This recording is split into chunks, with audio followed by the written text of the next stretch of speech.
For the first time ever, I am thrilled to say we have an official sponsor for the Dirt Talk podcast, and that's Ariat.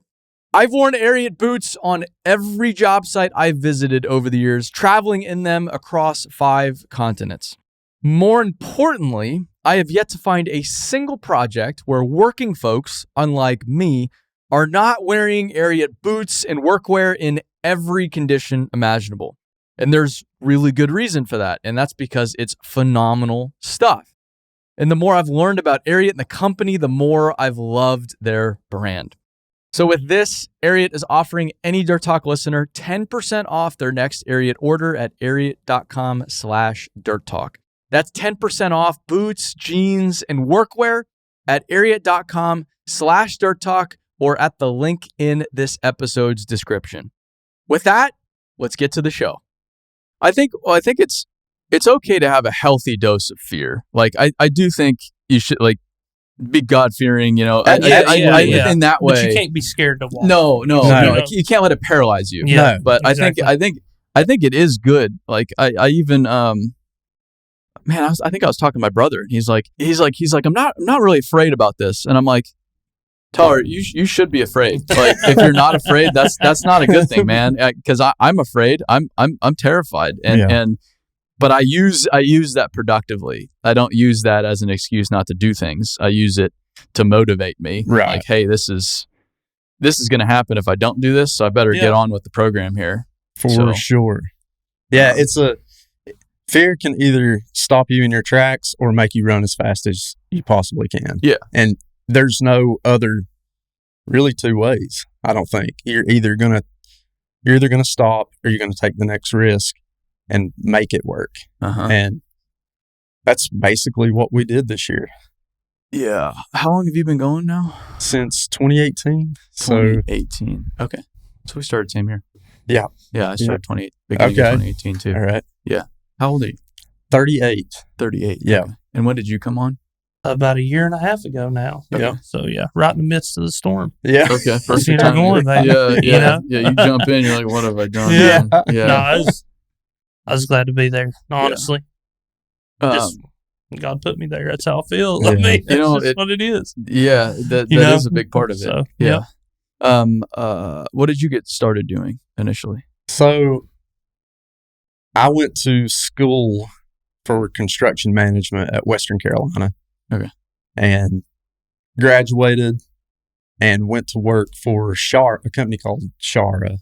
Yeah, I know them well. Out of Kentucky. Yeah. At the Asheville airport. And I was doing anything from putting in silt fence or driving an off-road truck or mini X or skid steer, flagging, whatever.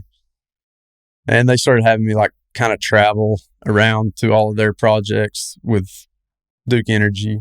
Yeah, they're a big operation, but Duke. Yeah, they almost exclusively work for Duke. Yeah, it's pretty much that's what they do. They're I think they say a CCP manager, like a coal combustible product manager. From there, I went to work for a company called Haynes Geo in Charlotte, North Carolina, who sells erosion control materials, and that's where I kind of got my first real taste of what erosion control is. Just because we had to learn so much about it. I was an inside sales rep for them for 2 or 3 years, and then wound up going and working for a company called Monroe Roadways, again, Charlotte area. And I was an estimator for them. Basically learned ag tech and pipe work, utilities. I'm still triggered every time somebody says ag tech. Yeah. I did that in college. It's like, I want nothing to do with that ever again. Those stupid colors and lines. Yeah, and I really loved it, learning it, and then it got, it became monotonous. Well, yeah, it's exciting when you're learning it, and then you really get into it. And it's just so frustrating too, trying to digitize plans or they trying to this one line won't connect to this line. It's just blowing your number out somewhere when you run the report. If you can't get a good CAD file from the engineer, Yeah. You got to trace that crap. Yeah. So it's like, which was like every project I worked on, it seemed like. Yeah. So that could take forever. I mean, it could take you a week just to get your plans traced. Yeah. Not even start the actual work of the takeoff. Yep. But yeah, so learned that. My buddy had, who's also named Joe Ledford, not this Joe Ledford, obviously, but another Joe Ledford, friend of mine. He was working with Phillips and Jordan, and he's like, man, they're needing somebody here in Knoxville. Would you be willing to do it? And I was like, yeah, absolutely. Because I grew up in Western North Carolina, knew Phillips and Jordan, Robbinsville company, great company, like dream job, basically. Yeah. And got the call, interviewed, came up here for an interview in Knoxville, and went to work for Phillips and Jordan.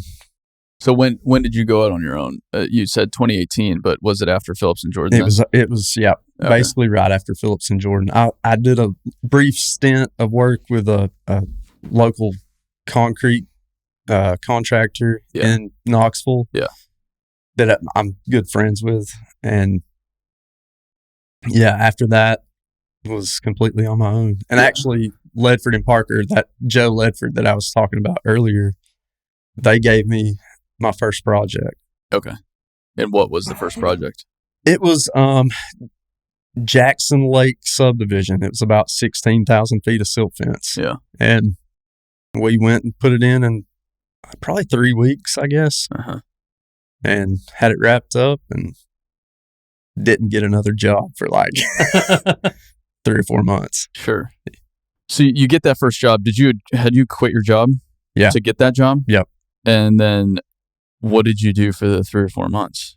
Did you just not have work? Yeah, we just were scared to death. I say it was basically just me. Yeah. I was like, is this going to work? Like, did you have to buy any equipment to put the silt fence in? Or no. Did you rent something? No, we rented their equipment from them. Okay. Tony, like I know Tony and Joe, and they believed in me more really than I believed even in myself at the time.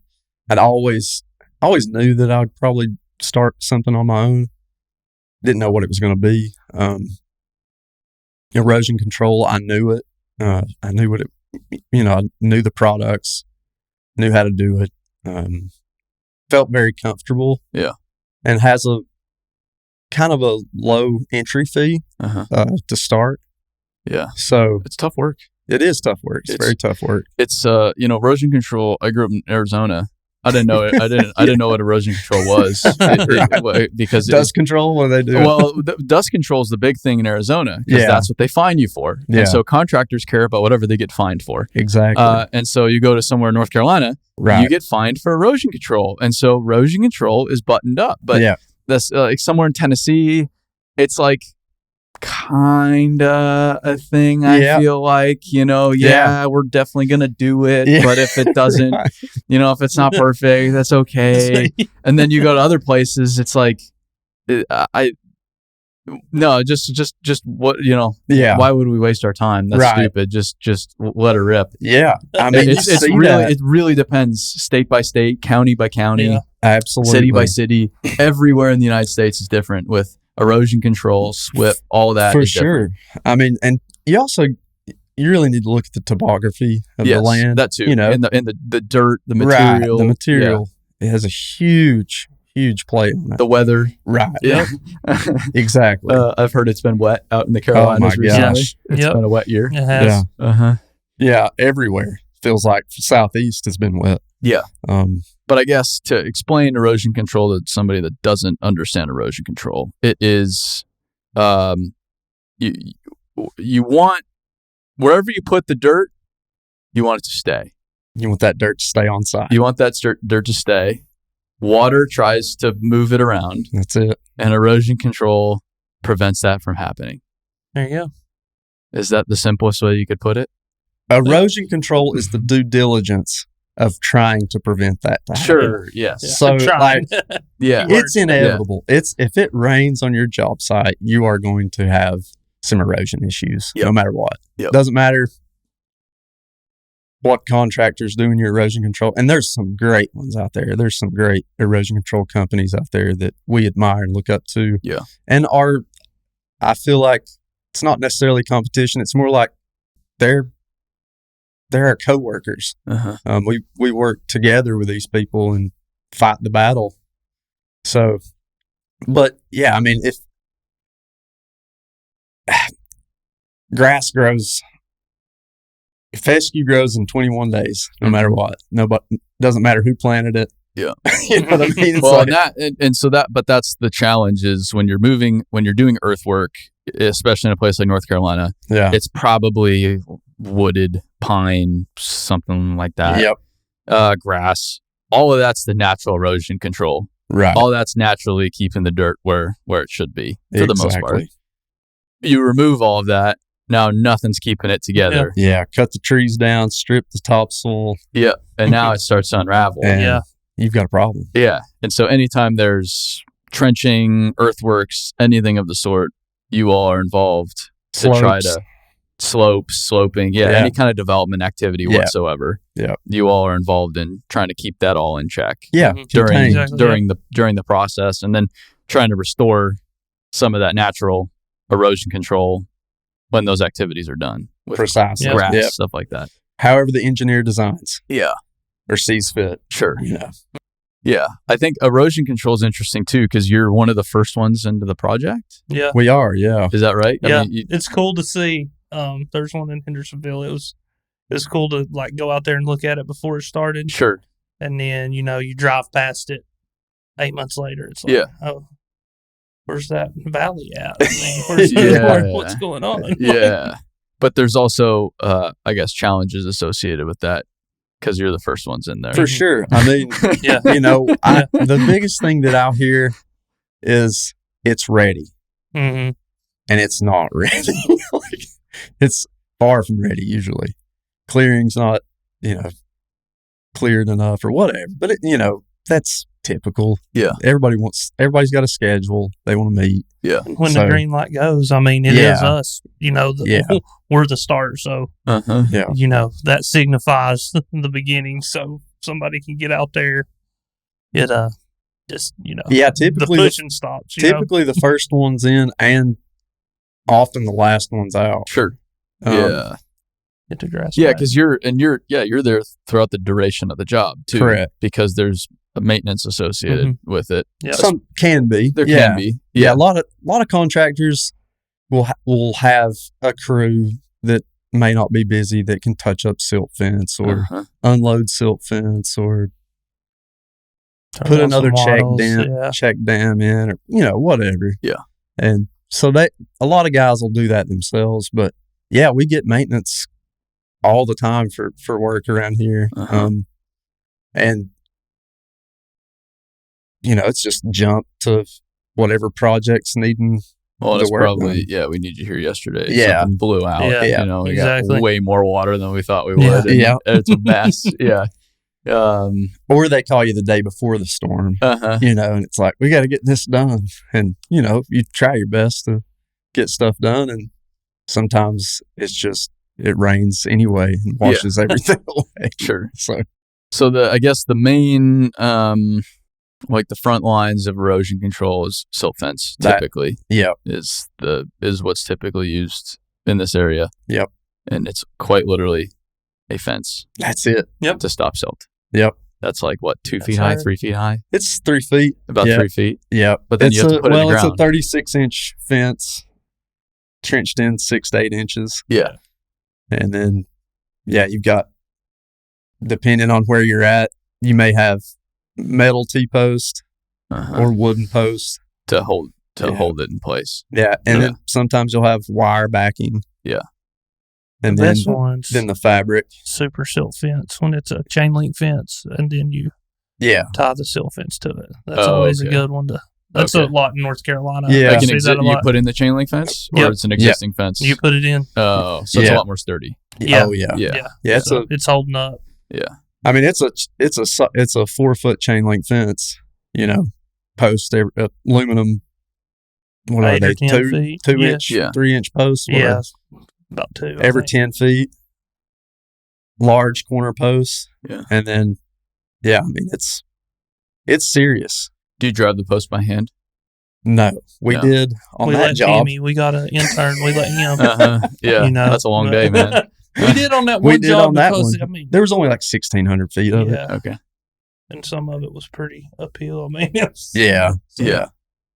It's because it's pretty tough work. Like it seems pretty simple putting up a little 3-foot fence around a job site. Yeah, but it can be pretty tough.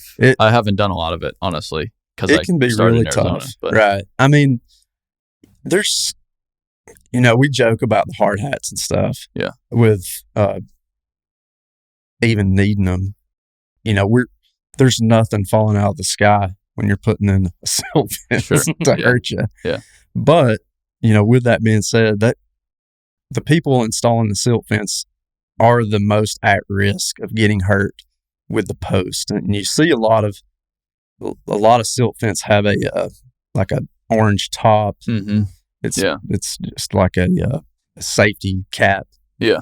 For the fence, but normally that's not really needed once it's actually installed because the inspector might go out and look at it. Yeah. If it gets messed up, but because it's on the boundary of the site. Yeah. So in theory, you're not working around it. Yeah, no. Exactly. Yeah. No. But it's just it is labor intensive, a lot of this stuff. Yeah. Because you can only you'll do your trenching.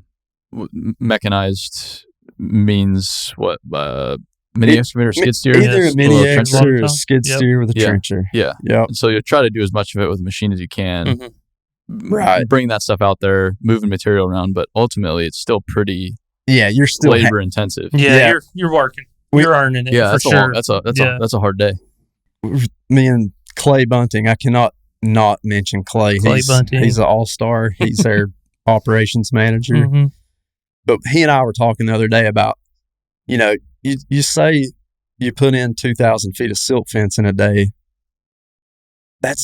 People don't realize that that's not just 2,000 feet, like one time. Yeah. You may walk that 8-9 times by the time you get that installed. Uh-huh. And, your hands are touching it every time. Yeah. So it's very labor intensive. It's all down, you're crouching. With zip ties. I mean, that it can tear, by the end of the day, a guy that just ties zip ties all day, wore out. Yeah, and your access sometimes isn't the best either. No. So you've got to get the stuff even back to where it needs to go. Yeah. You're not running on a paved road everywhere you go.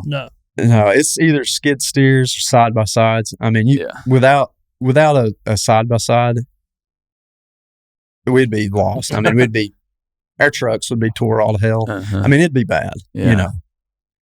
But and they still get tore all to hell. Yeah, I bet. Yeah, there's just no way. No. Yeah.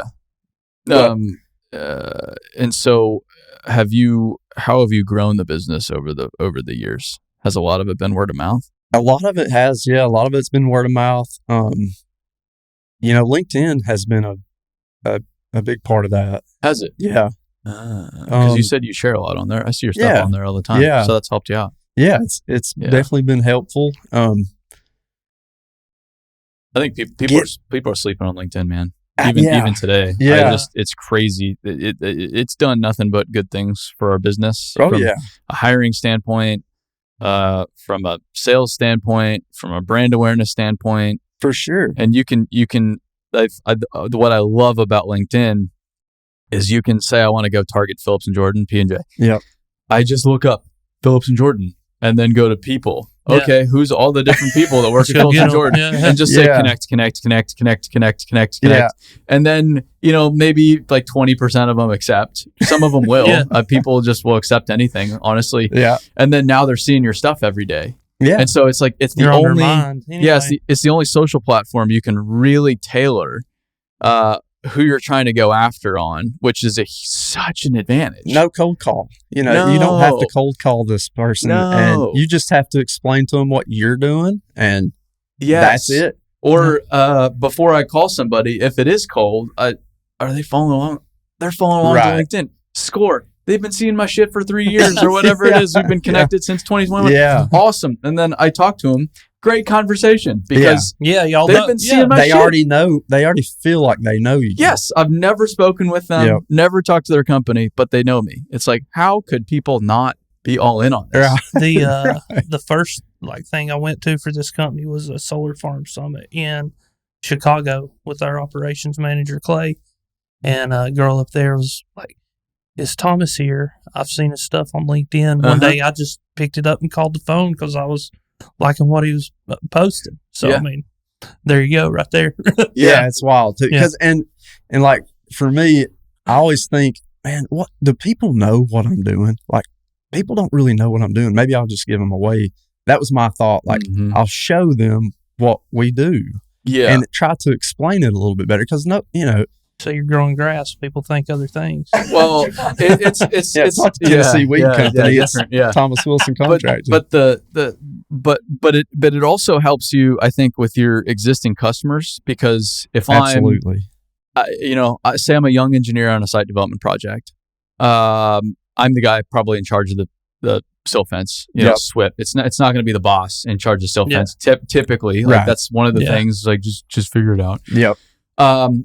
It's going to be kind of a pain in the ass for me. Like it's just something, it's a box I need to check, just get it done. I don't have any understanding of it, any appreciation of it, typically speaking. If I'm speaking for myself. That's where we thrive. Yeah, but that's where we live.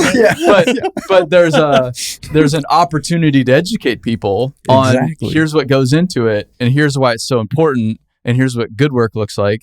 Here's what shitty work looks like. Here's the cost of shitty work because it can it can really cost an operation that can really screw you up. This big site development job can get dinged badly or shut down because of water quality, which is crazy. Because the people that you're building around, they necessarily don't want you there. No, anyway. And as soon as they see a little something coming off the LOD, they're like, okay, let's call in here. So it is important to keep it going, to keep it running. You gotta keep it tight. That is the greatest irony is, wherever people are living, they're living in a subdivision. It's like, how the fuck you think you got that there? And then another subdivision pops up next to it, like, hey, wait we don't want no mud. Not in my subdivision.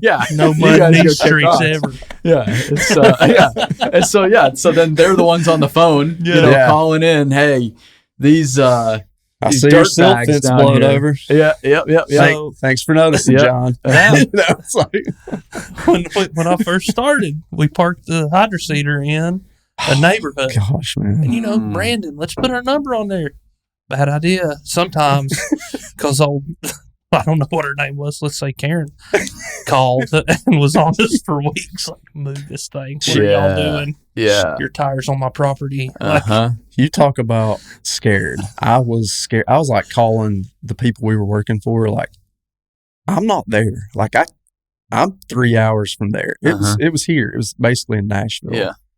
And we had no idea that we had our machine parked on a dead end road that was leading to Karen's property.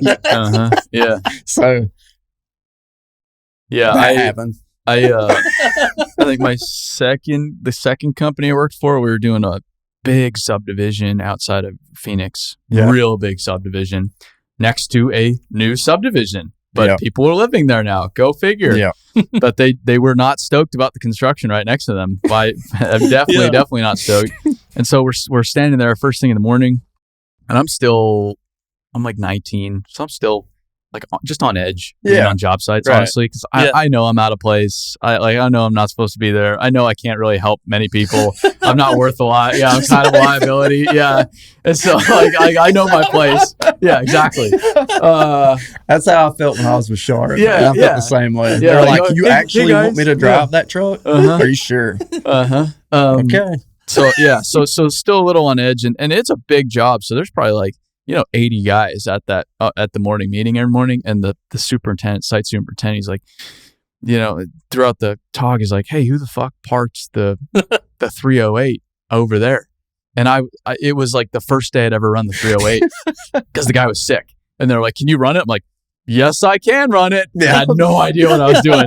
but I was so stoked to be in a machine. And so I parked the machine the end of the day, brushed my hand like good days of work. I am a working man. And I come back and he brings it up in the morning meeting. Yeah. And he's like, who the fuck, this lady's been, was calling all yesterday complaining because we parked it in her view or whatever it is. And I'm just sitting there shaking in my boots. I'm like, no, like this is. I thought she would like it. I thought she would want to see that. I'd be stoked on this view. Yeah. But she was not a fan. So it's like the smallest stuff. Though. Oh yeah. The smallest stuff is the biggest problem to some of these people. Yeah. The biggest problem. Yeah. So, and man, that, I'm not trying to hate on that. We didn't know. Yeah. I mean, we were on her. We were on her land. Yeah. I mean, a tire was on her land, not really anything else. But people, I get, there's so much craziness going on today, and there's just a lack of understanding, I feel like a lot of times. It's just like, even I feel it sometimes. Oh yeah. Sometimes I'll be driving and like the trash truck's in the way. I'm like, who the fuck does this guy think he is? And I'm like, wait, okay, hey. Yeah. This is thank you, public servant. Yeah. But I'll have to couch myself. Be like, dude, just calm down because this is you're good. But it's just you just so quickly think everybody is just a human being trying to support their families, trying to do what they do. That's all we're after here. We're all on the same team. Everybody's somebody's baby. That's it. And everybody's somebody's child. Yes. A lot of people are parents. It's just when you frame it like that, it starts, wow, yeah. I heard Joe Rogan say that. And that's the only reason I said it. But when he said it, it hit home for me. Yeah. Because I now have children. And it's like, man, I don't want, and I'm guilty. Dude, I am so guilty of road rage. Like I have it. Yeah. And it's bad. Yeah. And, I have to keep myself in check. Is your company name on your truck? No. Oh, see, that's how to keep yourself in check, though. Right. Yeah. If you put your company on your truck, it's that's a good idea. You think twice, man. You drive a little bit better. You're like, if I cut someone off, and my name's on the back, my phone number. Yeah, I'm not telling them they're number one. Yeah. That's because our company's on my truck, and so it does. Yeah, I do drive a little bit better. Yeah, I mean, smart. Yeah. I guess the market. What's the market you guys serve right now? You go all over. So right now we're serving. We're doing some solar farms. We just finished up a couple solar farms in Texas. You'll go that far. I didn't even go Texas. Yep. Wow. Yep. Texas too. Dude, if I started a solar farm company right now, government would just give me, what do you need? Yeah. How much money? Here you go. Here's a check. Right. How many lambs do you want? Yeah. Kind of grapes you want to grow under those things. It's wild. Yeah. Seriously. So it is wild. Is it as big of a deal in Texas, erosion control? Yeah, it is. It is. Yeah. Yeah. Okay. It's like 23 miles, wasn't it, between the two jobs? 23 miles driving distance. Oh no, there was 60 miles. Yeah. Holy smokes. So we installed and maintained like 67 miles of silt fence in Texas. So with that much, do you have to have somebody full time maintaining then, just out there all the time? So we did. We finished up basically after. I think we had to maintain. Or we had to perform maintenance on probably 7 miles. Yeah, okay. Total. I got you. Of fence. So it's mostly install. Yeah. Maintenance contract. Is maintenance separate? Or is that, do you put it on the same contract? It's usually in the same contract. Okay. And it just lasts while we're there doing the initial install.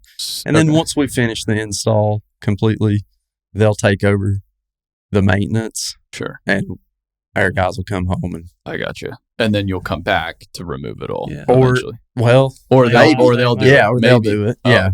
Okay. We had some good luck hiring some guys with the understanding in Texas that, hey, yeah, when this job's over. So, we had a couple guys, we could bring people home and still have it, running out there. Yeah, it worked out pretty good for us. JT Nichols was a absolute superstar for us in Texas. Yeah, and he went out there and he managed it. He did a wonderful job. How many people do you all have running around? Right now, we've got 9. So, but at any point in time, that could change. When we were in Texas, we had, I think, 15 or 16 total. Because I guess it fluctuates. Yeah, it depends. If you're doing like the installs, obviously that's the most labor intensive work. So you need more people to do that. Exactly. Do you guys travel a lot? I used to. Yeah. I used to travel a lot. Yeah. With our new little boy being born, I've not traveled near as much, and thankfully, I've got a great team that I can lean on that is able to and willing to travel. Yeah. We do travel is the quick answer. Do I travel as much as I used to? No. Yeah. Thank God. Yeah. I was so I do the estimating. So I do a lot of mine from home, but I will travel to Tennessee, a few times a month quite often. And then if we're going to go see something together, but you say you don't travel a lot, but he was in Colorado for a 24-hour trip to help him out and back. So Texas. Texas. Yeah. A lot of bouncing around. Yeah. Is where's the majority of your work right now? On the East Coast? Yep. Nashville to New Bern, North Carolina. Okay. Because the Nashville was really grown, but the Carolinas have just gone banana. I mean, Texas is another one that's gone absolutely nuts. Arizona, Idaho, Florida. Yeah. But the Carolinas are just going right now because of all the manufacturing. Nashville seems just like to be exploding. I heard somebody reference that it was like the old Vegas out here the other day. It's an interesting economy here because I guess there's old money here, which is interesting. We have Vanderbilt. We have some universities. Tourism is probably the biggest industry. Then there's like some tech companies, right? Some industry like Nissan's here, Bridgestone's headquarters here. So really? Yeah, it's a really interesting blend of stuff, but nothing super high profile, I guess. Yeah. And Tennessee, I think, has played the whole manufacturing thing pretty smart. I think we've had some pretty big plants built, but nothing like South Carolina and North Carolina. But South Carolina's blowing up. Yeah. Like, what do you want? Automotive manufacturing. Yeah. Yes. Here, take it. Whatever. Did BMW build that? They've been there for a while in BMW's right? Yeah. Hyundai? Yeah, they're BMW's up in North Carolina. Okay. Maybe South Carolina too. I feel like it's in South Carolina, the biggest plant I know of, I think. But Volvo, they've been doing expansions for years down there. Yeah. Boeing, they're a big manufacturing plant. Okay. They're going all in. And then there's a bunch of these battery companies that I have questions about.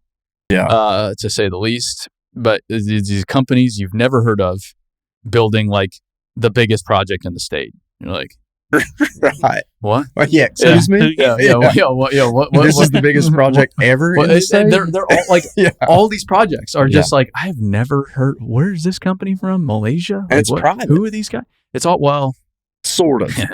It's very quasi-government because it's like, we're gonna make an investment.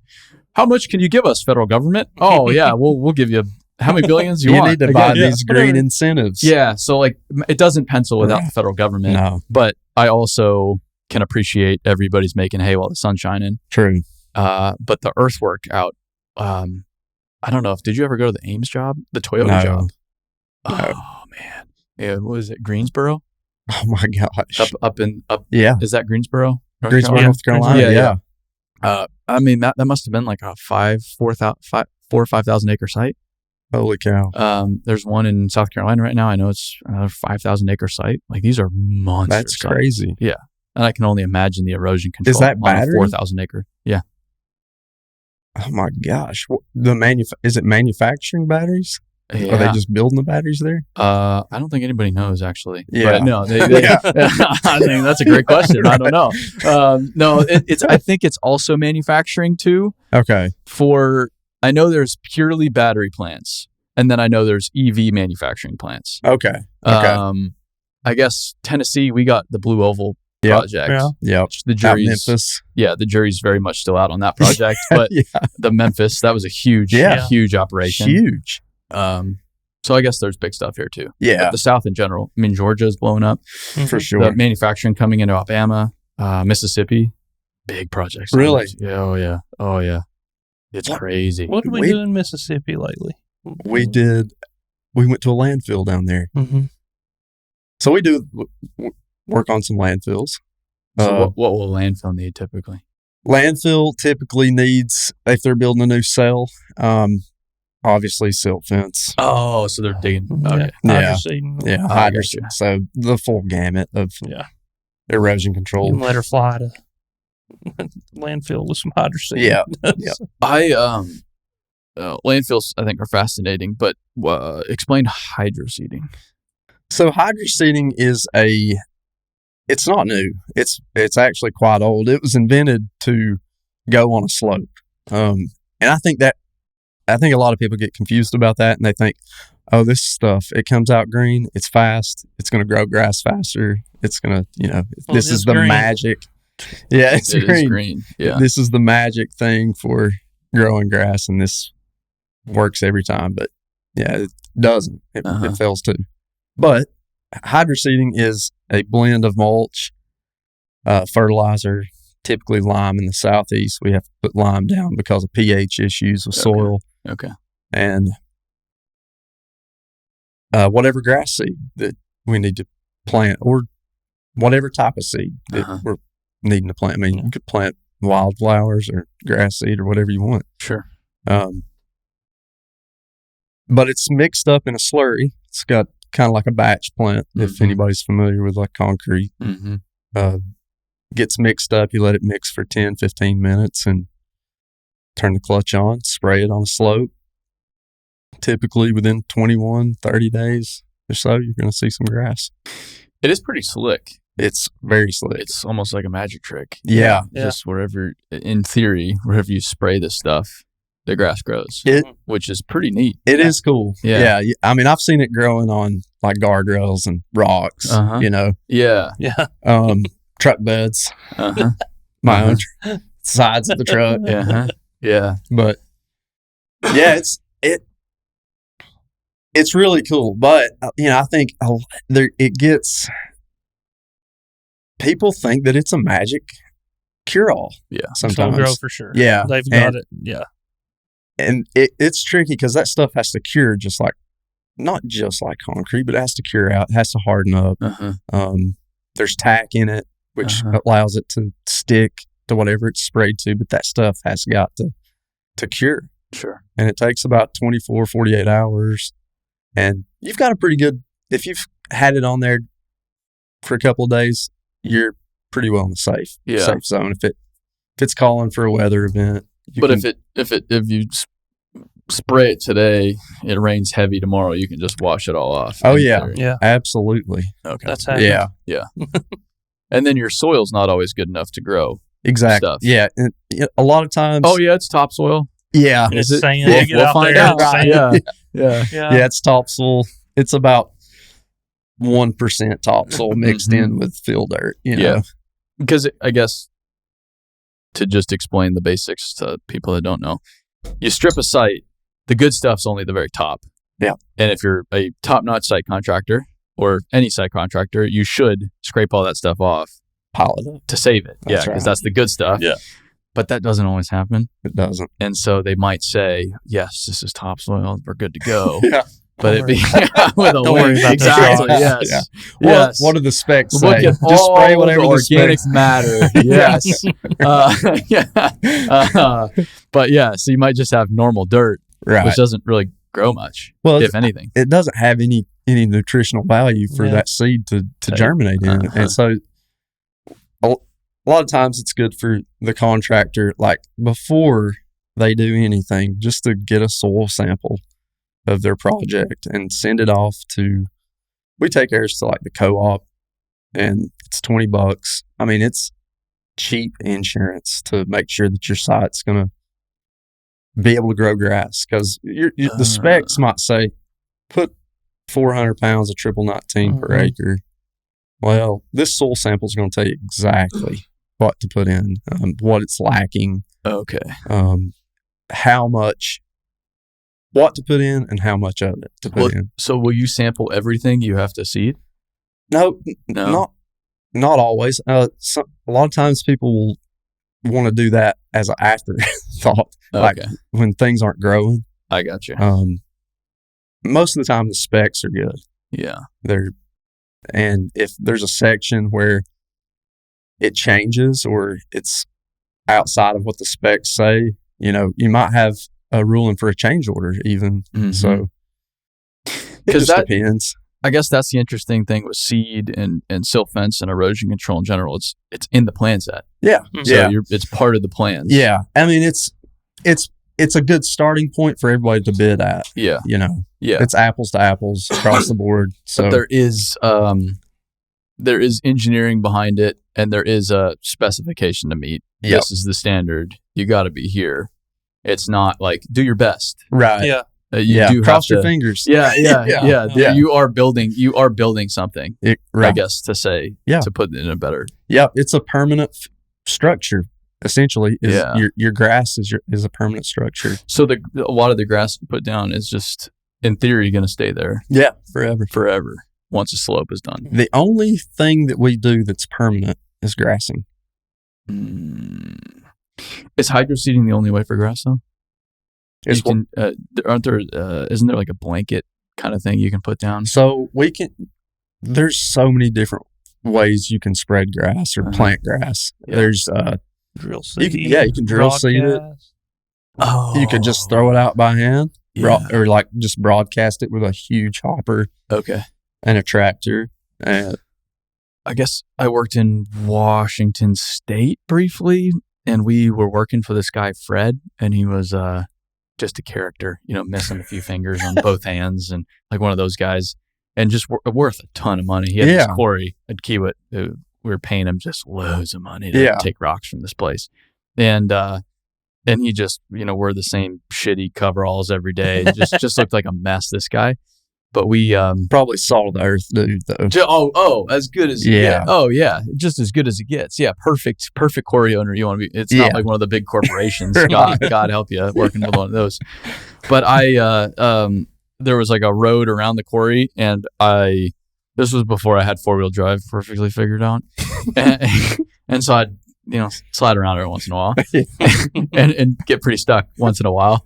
And would just make an absolute mess of places and just get all this mud all over the place and tear up the grass, so on and so forth. And I remember one of the old guys, he's like, all right, we've got to seed it. And he just had like a hay bale, and he just started spreading the hay out on and I was like, what is that going to do? Like, this makes no sense to me. Seed, man. I go back the next week, the grass is all there and it looks beautiful. It's like, no way. This says you can just grow grass by putting hay on stuff. But again, kid from Arizona, you just don't know that I wouldn't typically say that you could do that. Surely somebody went before him and put some seed down. Did they? I don't know. No, it was, I don't know what kind of hay it was, but it was just like straw. Just straw? Yeah, it was like straw. I mean, complete grass. Right? Yeah, could be. I mean, you could just have the seeds in the hay, and I feel like that's what it was, because it looked gorgeous. A lot of times, like, you're supposed to like get something contained or covered, within like 14 days in Tennessee. And if it's disturbed, and going to remain disturbed for longer than 14 days, you need to have it seeded. Once that 14-day mark hits. So even like stockpiles. Yes. Hey, like, we're going to stockpile dirt here. We're not going to touch it for 12 months. Yeah. You'll seed that. Yeah. Just keep it there. Yeah. So it's not washing away, going into the drainage or whatever, having a fish kill. Yeah. But what is the big deal about, I know you don't want stuff to wash off your site, but what's the big deal about it getting into the water? Oh, yeah, man. You could really have an environmental effect. I mean, I'm not like some hippy dippy guy. Yeah. I hunt.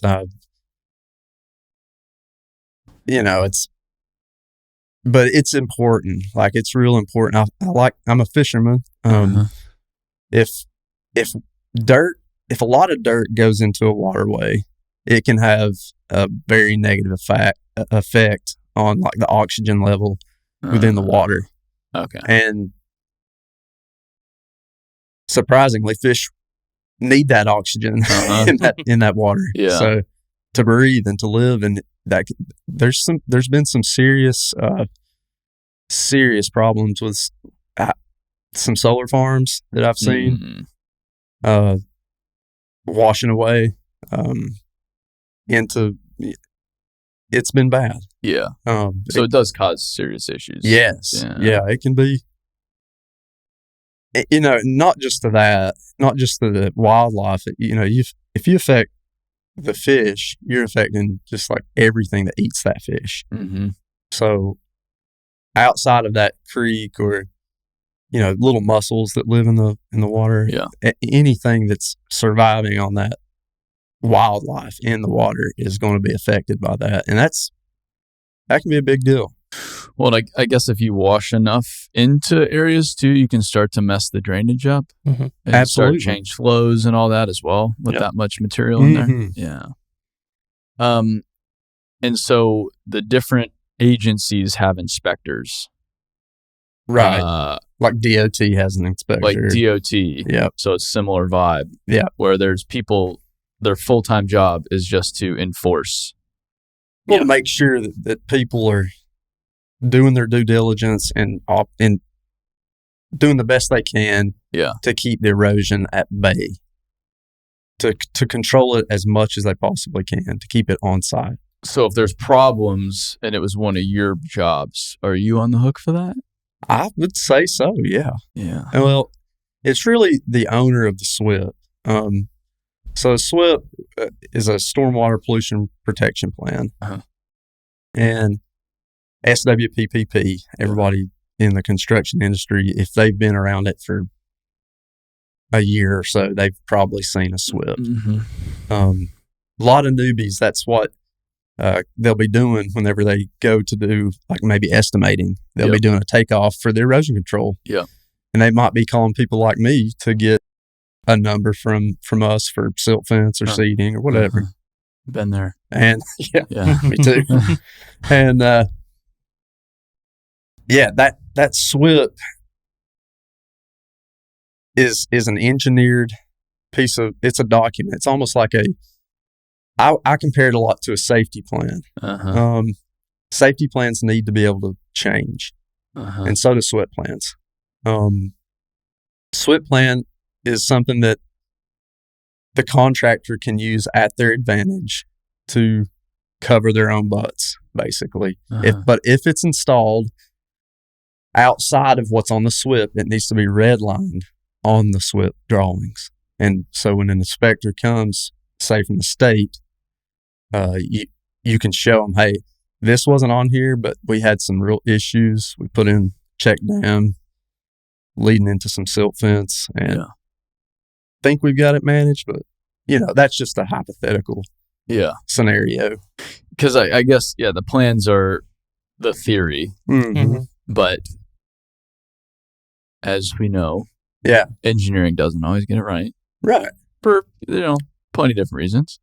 So once you get out there and you start putting stuff in, you're like, hey, this doesn't make any sense whatsoever. Right. And a lot of times we'll see silt fence like on a ridge line, like, and it's like, why would you ever put silt fence? I mean, the only water that's ever going to hit it is what falls straight out of the sky. Sure. Yeah. Because water needs gravity. Just because of, the way water and gravity work. Well, with the change in direction of flow, we were on a solar farm probably when I first started, and where it had flowed, the arrays and everything were already in. We could see the brace, the post, like 5 or 6 foot of it that was supposed to be washed so, out. It was washed out. So, that thing's coming down. You let that happen too much across the whole 30 acres, I guess that is interesting too, because the water with the natural contouring flows a certain way. Yep. But with earthworks,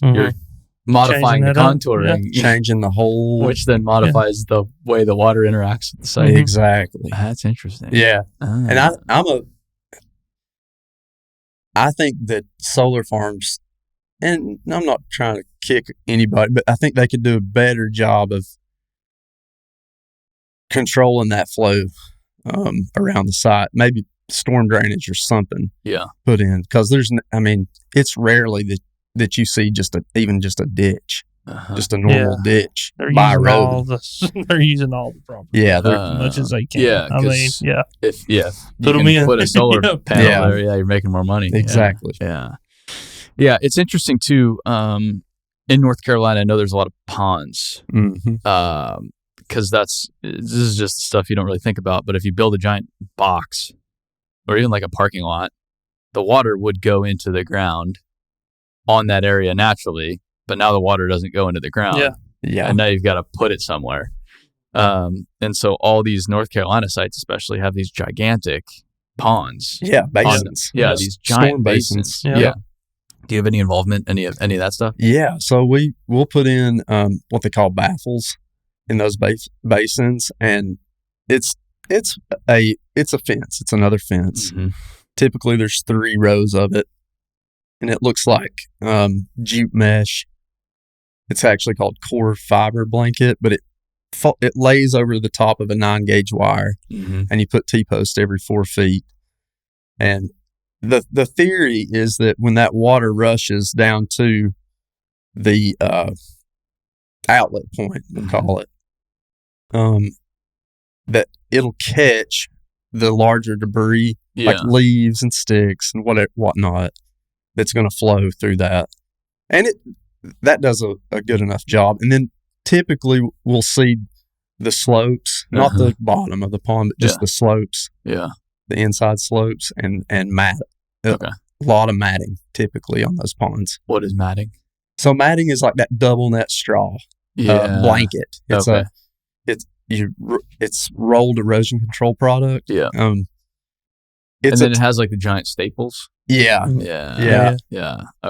Man, that stuff sucks. I mean, it's terrible. And I remember making a post one time that was like, I don't think there's a company dumb enough out there to do this full time, but we're getting real close. Because it seemed like there for like a summer, that's all we were doing was matting. And man, it got brutal. Really labor intensive? Yes. Because you're wrestling it all day, or?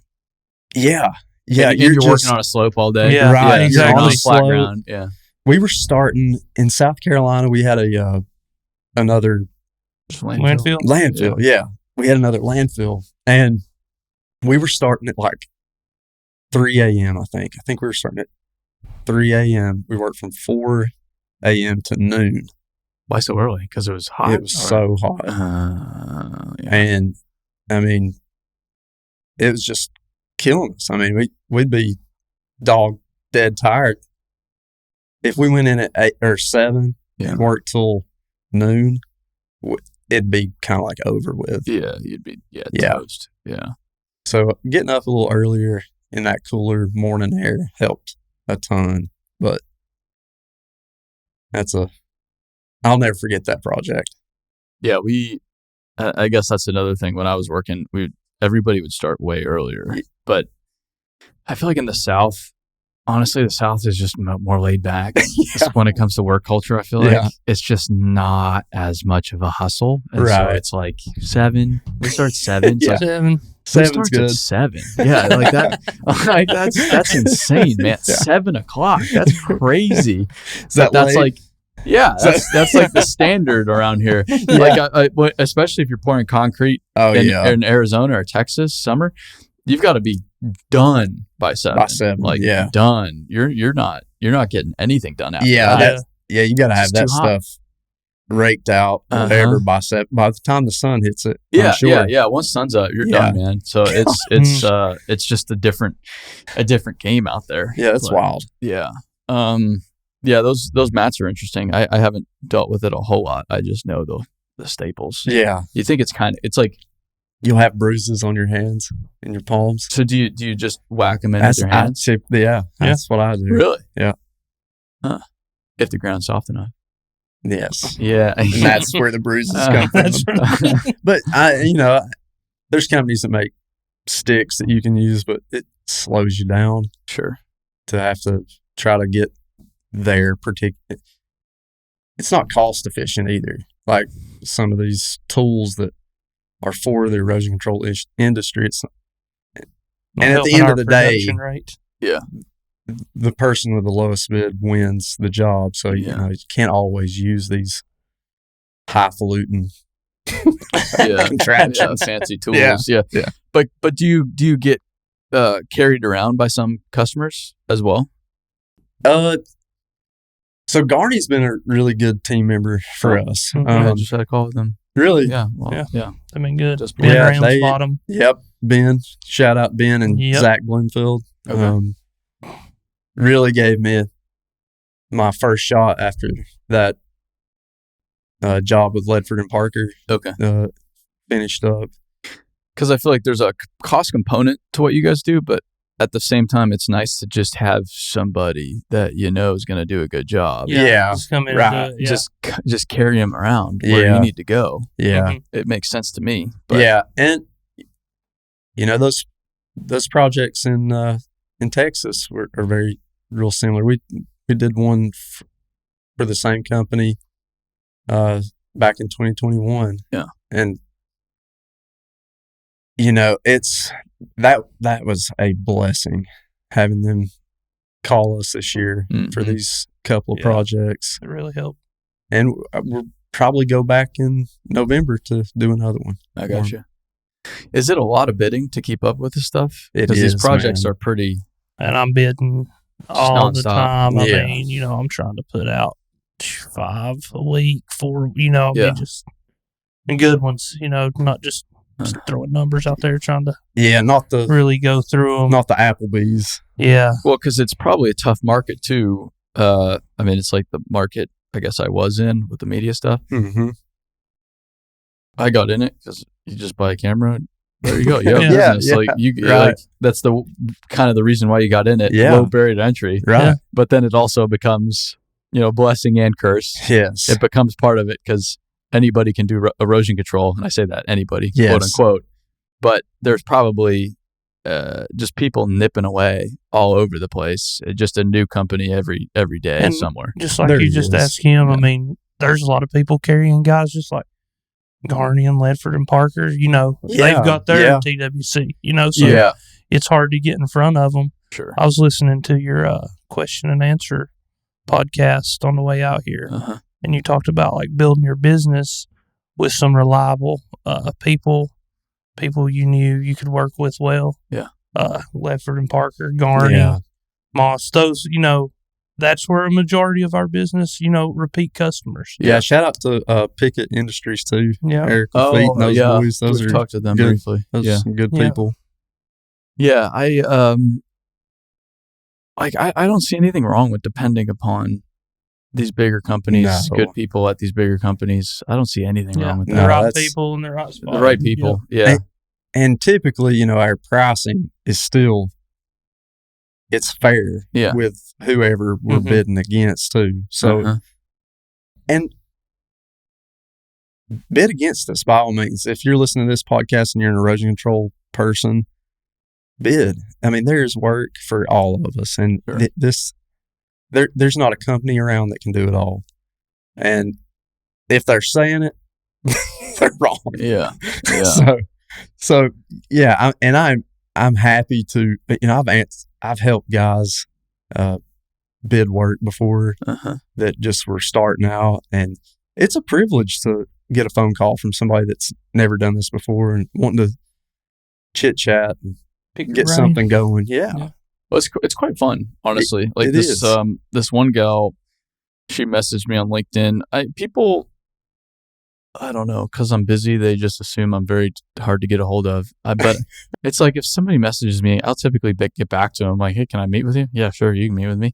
I don't mind. So it was one of those. She just reached out, "Hey, could I just talk to you about social media?" And she'd just out of college, real new to what's going on at a big aggregates company. And oh wow, she just asked me questions for 30 minutes, like hey, if I can help you out, avoid some of these mistakes, I'm so about it. Absolutely. So about it. I love helping people out when I can.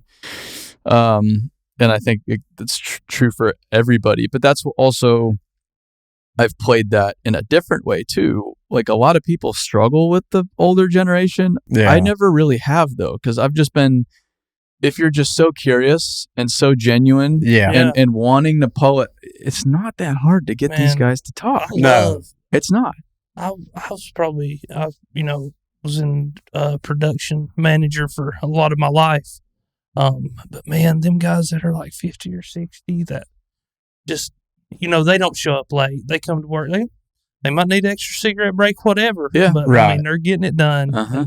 Just like you said, if you're, really inquisitive and you really want to learn, they've always helped me. I'd be nowhere without some of these guys. That have just taught me, showed me the ropes. I mean, some of it just how to be a man too. I mean, you learn. It's a big piece of it. You learn from it. It's a big piece of it. Everybody doesn't learn from an ass chewing, but everybody needs an ass chewing sometimes. Mm-hmm. And even me, like sitting in TWC as TWC, and I have learned more in my career from those hard conversations. Maybe not ass chewings. Maybe it's just a hard conversation. I think it's a direct conversation. Yeah, being treated like a man. Yeah, but I heard someone say it shouldn't be hard because that's how you help people improve and that's how you get better as an organization, right. Which I like. It's like, and because I framed it as hard conversation too, but it's like, okay, if I keep saying something's hard over and over and over again, it becomes hard. Yeah, but it shouldn't be hard. It's not comfortable. No, I don't look forward to it. No, but afterwards, you're like, I am so glad that conversation happened. Yep. On either end, from a leadership standpoint, I'm glad faster than when I'm on the other side of it. Yes. Because I think the other side's harder in a lot of ways. Sometimes. It takes a little bit more time. Yeah. But, everybody takes correction a different way. That's really a hard conversation is one correcting a problem, most of the time. But you also don't want people that can't at all take correction. Like, I think that's also a sign that, hey, that ain't going to work. Yeah, you got to go somewhere else, man. This is not going to work out. Yeah. But I feel like over the past few years, especially, I've learned to be more direct, and I still have a long way to go. Yeah. But every time I am, I'm so glad. So glad. It always works out better. And truthfulness, and that goes along with being honest, with your people. Mm-hmm. Like, if you can be direct and honest in a quick way, you can solve so many more problems quicker. Yeah. And be out of the woods. If you're in the woods, maybe you're not even in the woods yet and someone's about to make a bad decision. If you can be direct and say, yo, stop. Like, we got to redo something here because this just isn't working. Uh-huh. But yeah, I think the guys that we've got right now, I love working with them. They're humble. They care about their work. It's been an exceptional year this year watching JT in particular, just like grow as not just like guy with their company, but like as a person. Yeah. Dude's been through some stuff, and he's a better man for it. Mm-hmm. And I don't want to get into it too much here, but JT, I love you, dude. If you hear this, JT's the man. I think that's, at least for me, that's by far the most fun thing. It's just seeing people grow. Yeah. But seeing people grow. Yes. I really love seeing them do better, and even just the little stuff. It's like, wow. Yes. Wow, they're really like becoming somebody. Yeah. And this is really cool to see. A lot of times I put a hashtag watch us grow on the end of our stuff, and I'm not talking about the grass. Yeah. I'm not talking about the grass. No, it's a lot of fun. And I think a lot of these companies are under this assumption that they can just find these experienced people. But I think all the companies that are winning and will win long term, understand we've got to develop the people we need. Yes. And yeah, we need the experience, but we've got to develop a majority of our workforce going forward. There's just no way around it. Yeah. But I think, yeah, it's harder to do that. And yeah, it takes more time and more money, but you're so much better off for it in the long term. So much better off. The person that can train the best is your best employee. Yes. That is no doubt. Well, that's, I think one of the things the military does really well is they take their highest performer, the Marines specifically, they take their highest performers and they make them in charge of recruiting. Oh, it's smart. So any of the Marines that are doing recruiting are typically best in class because they realize, hey, if we want the best in class, we've got to put our best foot forward first and foremost. Right. But if you're a traditional organization, well, I don't want to take my best in class people out of a production setting. Yeah. But yes, there are realities, especially small businesses. Yeah. You only have so much bandwidth. So you can't just be doing that kind of willy-nilly. Stuff. But I think people take it too literally. I think you can't just be so consumed with what's going on today that you forget about, next week, next month, next year. Yes. And I think that's part of it is yes. how we're going to slow down how are they here managing a little bit. The site? Like, are they managing the crew, the material, the equipment, our client? And JT just knocked it out of the park. Yeah. And I'm just so proud of him. So, our operation manager, Clay Bunting. Yeah. I was his supervisor probably 12, 13 years ago now in North Carolina. I was a production manager when I saw that he was changing jobs. Mm-hmm. Me and Thomas went to high school together. Okay. Yeah. But, as you do, you fall apart. I'd still talk to Thomas here and there, once, twice a year, something like that. Yep. But, as soon as I saw Clay put it on Facebook that he's moving jobs or something, I think it's 5 a.m. I called him. I was like, Clay, you got a job? You want a job? Come on work. Because I was like, I'm getting Clay. Because Clay is the man. Clay is the man. Yeah. Clay can do anything. Yeah. Whatever you want to put in front of him, it's getting done. And he's like, man, I'm going to Tennessee. I'm going to work for this TWC. And he didn't know that me and Thomas went to high school. I was like, oh, really, man? I was like, well, me and Thomas were buddies in high school. He's like, really? And I called Thomas. I probably hadn't talked to Thomas in a year. And I was like, dude, you just hired the guy that is one of the best workers you're ever going to see in your life. Yeah, I had no idea what he was talking about when he called. But I was like, yeah, okay, I've heard this shit before. Yeah. Everybody is. Yeah. I was coming to get Clay, though. I think that's also part of it is always looking for people, too. Yeah. Just looking, like I feel, especially thanks to social media, yes. I'm always scouting for talent. Yeah. I'm always scouting. Yeah. And it's like, I don't know if we'll ever connect those dots, but I'm keeping my eye on this. Like, we just had something happen the other day. Somebody shared online, looking for a new opportunity, been following them for a long time. Sent their information to Jason, like, you got to look into this because this is, I don't know if this works or not, but hey, they're on my list of people to watch. And they're looking. So let's see if we can make something of it. Yeah. But I think scouting's a big piece too. It is. You always got to be looking. It is. And man, there's people that do a way better job of that than we do. A lot of times our scouting's just like what's it called? Indeed. We'll throw an Indeed thing on there and maybe post it to LinkedIn. And it's hit or miss. Yeah. With what you're looking for. Especially. It is hit or miss. Yeah. Well, we've got some good ones. And we've got some of the best leadership in the erosion industry. I'm convinced. And without a doubt. Even under them, they care a lot for Thomas. I mean, as a man, as a person. Yeah. And he does a good job of caring for these guys. It's not. I hope so. It's not just a paycheck. I mean, it's that, and if they need help, I think they know. I know Clay does because me and Clay have been friends for a long time, and I'm glad. Clay are getting ready to go to Colorado and elk hunt. Oh, man. Yeah, I can't wait to do that one day. Yeah, I've just got to.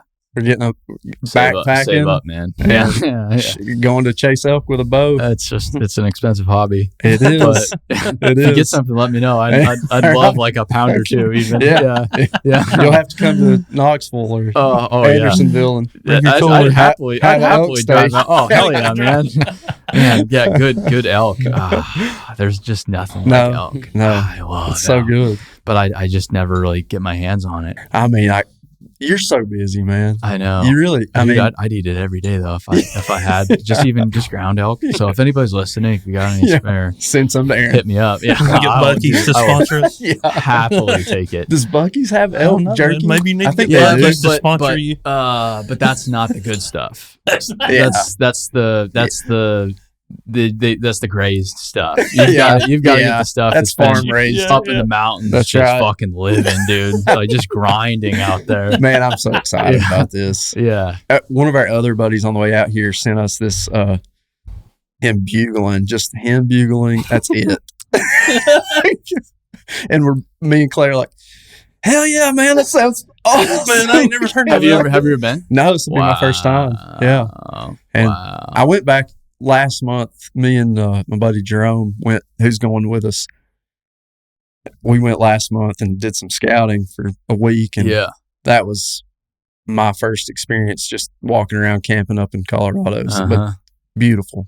Colorado's gorgeous. Holy cow. Yeah, it's something else. As soon as we got home, I was like, Gerald, I got to bid some work in Colorado. Yeah. We have to. And she's like, nah. Yeah. She's like, what are you talking about? It's pretty nice. Yeah. It's pretty nice. Yeah. I every time I go to Colorado, I'm like, I get it. I do too. I get it.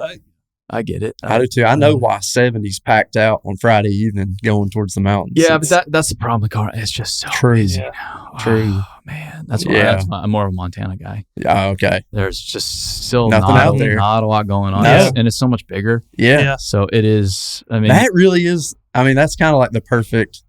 Yeah, it really. We balance. did a family road trip last year, and I drove from North Carolina to Yellowstone, so we went through. That's a long drive. Yeah, it was a good time. I got 3 little girls too, so there's a lot of nothing made it, baby. In between. Yeah, it was a point good time. A and point B. It was a good time. You've got to go. It's just corn for like 24 hours. Yeah. It's corn and soybeans. How many blue cars you see, Yala? Yeah. That's a good. I spy with my little eye. Yeah. Another cornfield. Well, I mean, you guys are a small operation, but like I've been following for years. Yeah. There's not a lot of erosion control guys on the internet saying, "There's not. Here's what we do." There's not. Yeah. You got. Like I couldn't even off the top of my head. I couldn't even tell you another one. I can. I'm gonna shout out Native Land Company, Ross Blair. You got the Erosion Company. Mm-hmm. You've got Central Carolina Seed. Maybe I've seen that. Hydrogreen. Hydrogreen's kind of I think they're kind of a newer company that I've not seen a whole lot of in the past, but they're doing some amazing work. I mean, and they've grown leaps and bounds. Uh-huh. But I think they're out of Alabama, maybe. Okay. There used to be a good one, and I had a mentor for a while, Philip Lanier, PNTL. Careful on that. Oh yeah, I'm sorry. No, you're all good. Philip Lanier and Tracy Lanier, they're still friends of mine, but they sold their outfit a couple of years back, I believe. But they were amazing. I mean, they did some great work in the Charlotte, North Carolina area, and really coastal Carolina. Yeah, from Charleston to New Bern, probably. Yeah, we know. I guess not in your area as much, but the Charlotte area. Yeah, know a lot of good folks out there, like Abernathy, Hoopaw, Wayne Brothers. There's some good companies. Yeah, there's Earnhardt. Yep. Yeah. Morgan Corp. Yeah. Yeah. It's just shout out my stud Kyle Buchanan there. He's gonna like that. Send me something to be a cow. Yeah, send us something to be a cow. Come on. So if people, yeah. If people want to follow along, just look you up on LinkedIn. Is that the best place? That's the best thing. Yeah. I've got a LinkedIn thing for the company, but really it's just me. You're on Instagram too. Yep, Instagram. I have slacked off on posting, and Dan Briscoe made a comment the other day on LinkedIn that I think ruffled some feathers about your competitors. Thank you for not posting on LinkedIn. Oh, did he? Yeah, that was awesome. Dude, he's been, he was messaging me this morning. He's like, man, I think I struck a nerve on one of these posts. Yeah. I think it was our PTO post that he said really struck. And it's just, dude, LinkedIn is so funny because you've got every eye. But like Instagram, most everybody's pretty cool. Yeah. Sometimes you'll just get some shithead, like just talking shit. Yeah. But they'll talk shit like, a sentence. Yeah. But on LinkedIn, it's so funny because people it's like they're basically calling you an asshole, but in a whole drawn out paragraph to prove how much more intelligent they are. And it just cracks me every time. I'm like, bro, you just like go have a beer. Yeah. I don't know what you need. I got a buddy who lives to troll people like that, and then when they come at him, but it's so he's easy. like, It's spell so something wrong. easy. Spell something wrong. It's over. No, but like I made a post. It'll go up on LinkedIn in a few days. Watch. And I've done it before because I know this is going to happen. It was how to save small contractors money on fuel prices, hedging fuel. Yes. You buy your 5,000 gallon fuel truck and you're good to go, man. That's 700 something tanks of fuel on a mini excavator. It showed that like 301 or whatever that thing was. And so it's like, and it pans over to this 5,000 gallons. But like anybody with common sense, that's obviously the stupidest thing in the world. Yeah. It'll go up on LinkedIn. I will have paragraphs explaining how the economics don't work. I'm going to comment on it now when I see it. I'll be like, yes, the best. Yes, yeah. It's just so fun. Like it's inevitable too. Like you're gonna get it. Oh yes, I mean, you have a huge following too, Aaron. I mean, and people want. I mean, I don't know what it is about the internet, but everybody wants to prove each other wrong. It seems like. Yeah, but it's so much fun to mess with those people. It is. I will I'll never go out of my way to be an asshole to somebody. But if they come over to my house and they're rude to like my wife, yes, I'm going to be an asshole. Yeah. Like, hey, you came in here, you walked in the door. Now Absolutely. I can be an asshole. Yeah. Like, it's on, man. Yeah. But then I do it just by being like so kind. Like, or it was like some guy just wrote like even just something stupid the other day. Like, I can't believe this guy's so popular or whatever it is. And I just respond like, who hurt you, Craig? Like just stuff like that. And it just makes people so mad. Man, gosh, I got a buddy that is so good at that. I don't know what happened. One day I was on Twitter, and that's probably, or X, and that can be a very toxic place, Get you triggered. Yeah, man. Barbara Streisand had said something about like shooting groundhogs is bad or something like that, and somebody replied, and I just wrote back, "Oh, you didn't have a daddy growing up, huh?" Yeah. I was like, "Oh no!" And it was on like they attacked it, and rightly so. I should not have said that. But sometimes you go looking for it. You're like, all right, let's see what this is gonna. Yeah.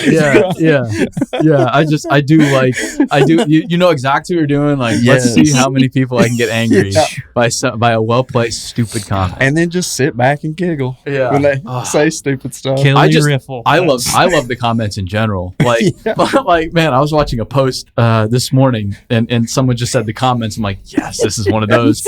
And so it was these guys in a trench. It's raining, and he's on his porch in his house, and he's like, "Man, yeah, these guys, Friday night, probably questioning their career choices, just some asshole." He's like, "These guys are out there working." Yeah, and just like one of the comments, like, "This guy probably closes the fridge door with his hip." It's just stuff like that. It's like, who even thinks to say that? For real. It's just cracking me up, man. Like, just obviously like feminine man, but saying it like that. It's like, but it was like 30 comments like that of how girly this guy is. Yeah. The internet remains undefeated. When you say that, you got to stop at that post. Yeah. You just see one, you're like, all right, that's enough internet for today. We're good. Man. Cool. Well, yeah, love what you guys do, and maybe I'll get to see it for myself one of these days. Who knows? Yeah, for sure. I mean, come to Knoxville. I've probably seen your handiwork at some point. You've driven right by it, I'm sure. Yeah, especially around Knoxville. Yeah, well, and here. Yeah, that's right. Sweet. Well, thanks for coming, guys. Man, thanks for having us. It was a good time. It's an honor. Sure thing. Seriously.